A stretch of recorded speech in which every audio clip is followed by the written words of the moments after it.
Russia is gearing up for the launch of Luna 25, a lunar lander. The launch has been scheduled for August 11th, the coming Friday.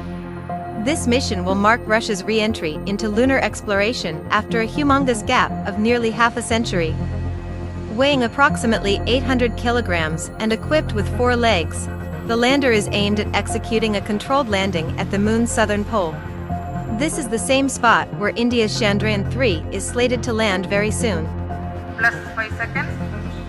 Liftoff normal. Here we have a majestic liftoff of LBM-3M4 rocket carrying India's prestigious Chandrayaan 3 spacecraft. By contrast, most of previous moon landings have occurred near the lunar equator.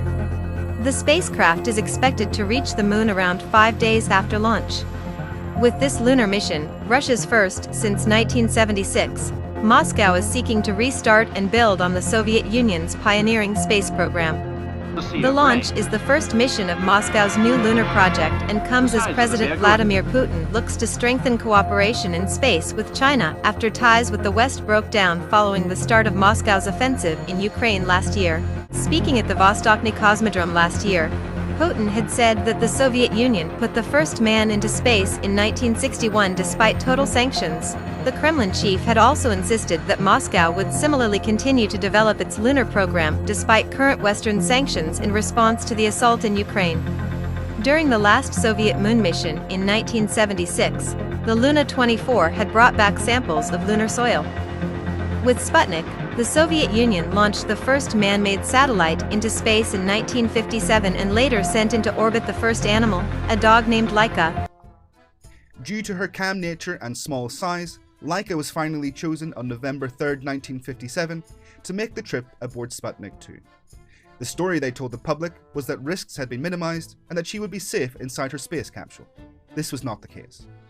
The dog was said to have died painlessly as the ship's oxygen ran out, but this was a falsification. So what actually happened?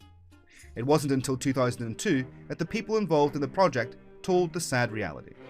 Laika died a few hours after starting her journey in a state of panic and overwhelmed by the overheating of the ship. Sputnik 2 continued to orbit space with Laika's remains for an additional 5 months before returning to Earth in April 1959. The ship burned up in contact with the Earth's atmosphere. The head of the training program for cosmonaut dogs, Dr. Vladimir Yaznovsky, knew perfectly well that Laika was not going to survive. For this reason, days before her trip, he decided to welcome her into his home so that she could enjoy what would be the last days of her life. During this brief stay, Laika felt the company of a human family and played with children in their home. This was the only destination Laika deserved, to be happy with a family. A living, innocent being suffered for the insensitivity of human beings. But Laika's story and contribution to history will live on forever. The first man, Yuri Gagarin, and the first woman, Valentina Tereshkova. The key objectives of this current mission would encompass scientific inquiries, collection of soil samples, and refinement of soft landing techniques. Russia's space agency ROSCOSMOS said that its engineers have assembled a Soyuz rocket at the Vostochny Cosmodrome in the Russian Far East for the launch of the lander. Rough terrain makes a landing on the lunar South Pole difficult, but the region is a prized destination because scientists believe it may hold significant quantities of ice that could be used to extract fuel and oxygen, as well as for drinking water.